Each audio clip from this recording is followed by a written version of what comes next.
Injil Markus pasal 5 ayat 1-20. Yesus mengusir roh jahat dari orang Gerasa.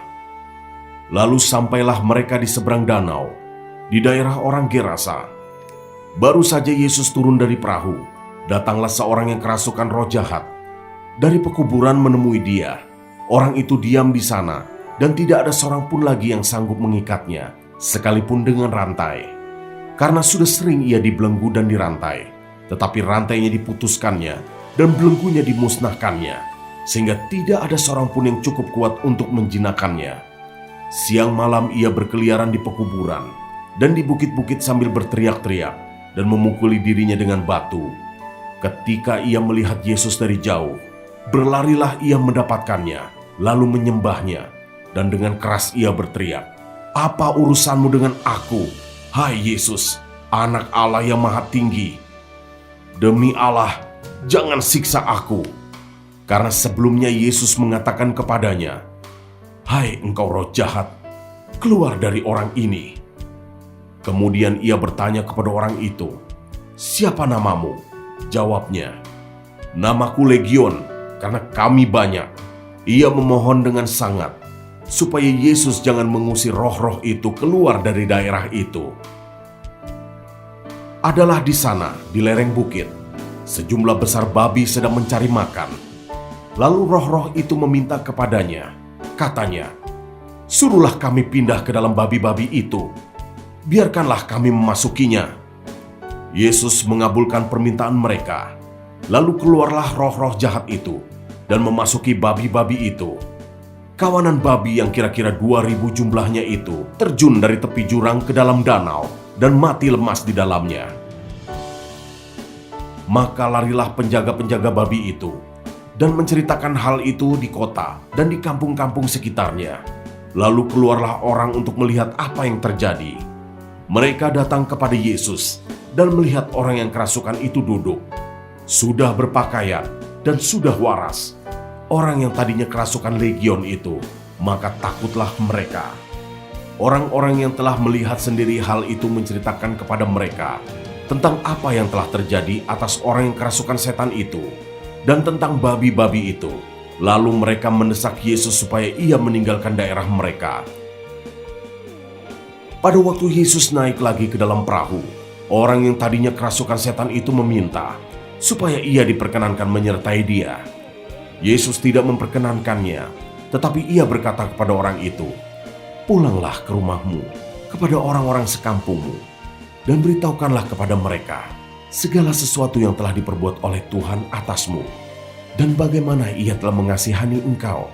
Orang itu pun pergilah dan mulai memberitakan di daerah Dekapolis segala apa yang telah diperbuat Yesus atas dirinya, dan mereka semua menjadi heran.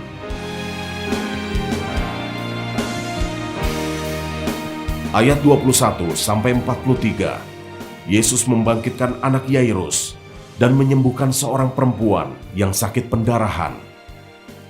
Sesudah Yesus menyeberang lagi dengan perahu, orang banyak berbondong-bondong datang, lalu mengerumuni dia, sedang ia berada di tepi danau. Datanglah seorang kepala rumah ibadat yang bernama Yairus.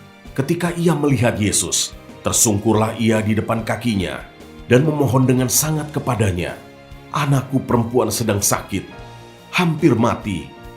Datanglah kiranya dan letakkanlah tanganmu atasnya, supaya ia selamat dan tetap hidup." Lalu pergilah Yesus dengan orang itu. Orang banyak berbondong-bondong mengikuti dia dan berdesak-desakan di dekatnya. Adalah di situ seorang perempuan yang sudah 12 tahun lamanya menderita pendarahan.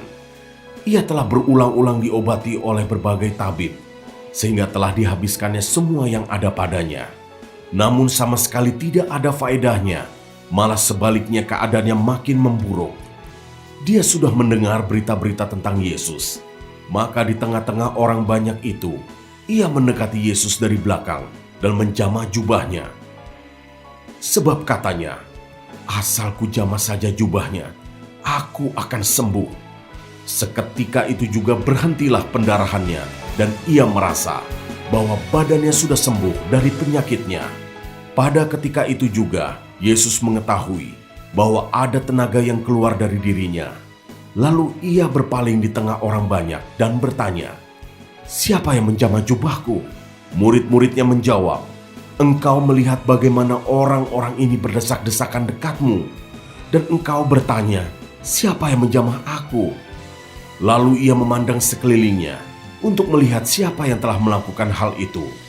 Perempuan itu yang menjadi takut dan gemetar ketika mengetahui apa yang telah terjadi atas dirinya, tampil dan tersungkur di depan Yesus dan dengan tulus memberitahukan segala sesuatu kepadanya.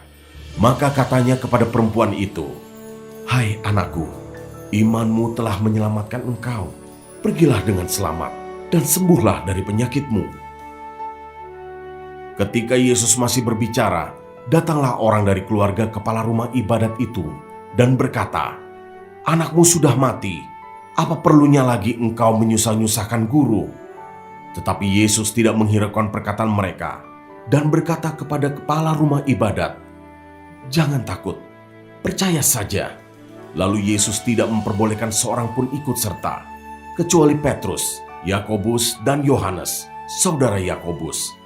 Mereka tiba di rumah kepala rumah ibadat, dan di sana dilihatnya orang-orang ribut, menangis dan meratap dengan suara nyaring. Sesudah ia masuk, ia berkata kepada orang-orang itu, "Mengapa kamu ribut dan menangis? Anak ini tidak mati, tetapi tidur." Tetapi mereka menertawakan dia. Maka diusirnya semua orang itu, lalu dibawanya ayah dan ibu anak itu, dan mereka yang bersama-sama dengan dia masuk ke kamar anak itu. Lalu dipegangnya tangan anak itu. Katanya, "Talita kum," yang berarti, "Hai anak, aku berkata kepadamu, bangunlah." Seketika itu juga anak itu bangkit berdiri dan berjalan, sebab umurnya sudah 12 tahun. Semua orang yang hadir sangat takjub. Dengan sangat ia berpesan kepada mereka, supaya jangan seorang pun mengetahui hal itu. Lalu ia menyuruh mereka memberi anak itu makan.